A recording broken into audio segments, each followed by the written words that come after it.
kuopa, ramiai. Paskui mane žengti, marš.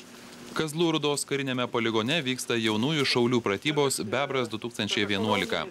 Šiandien lavinami paieškos ir gelbėjimo įgūdžiai. Visi vaikai surasti dingusį žmogų, suteikti jam pirmą pagalbą, ten pranešti apie jį, kad jisai pargabenti atgal. Jaunimą traukia karyba. Vien Kauno apskrityje jaunųjų šaulių veikloje dalyvauja 1400 moksleivių. Užsiėmimai rengiami bent kartą per savaitę, o moksleivio atostogų metu ir kelių dienų pratybos. Čia susipažįstama su kario gyvenimo kasdienybė, išmokstama elgtis kritinėse situacijose.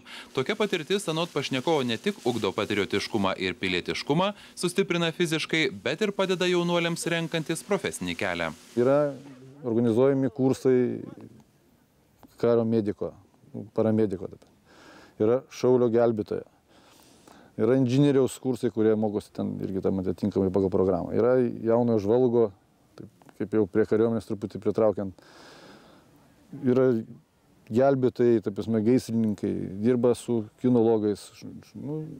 Yra labai daug sričių, kur vaikas gali tikrai save realizuoti.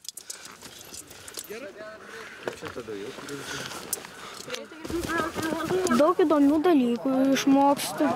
Pavyzdžiui, ten su virve mazgus užlieti, medicinos. Labai patinka. Turime daugiau veiklos, turime užsiėmimų. Galbūt nesėdim namie, kažką pamatom, išmokstam. Turiningai praleidžiam laiką.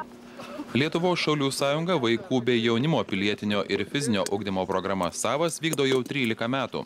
Dabar ši veikla remiama Švietimo ir mokslo ministerijos ir finansuojama iš Europos socialinio fondo bei Lietuvos Respublikos biudžeto lėšų.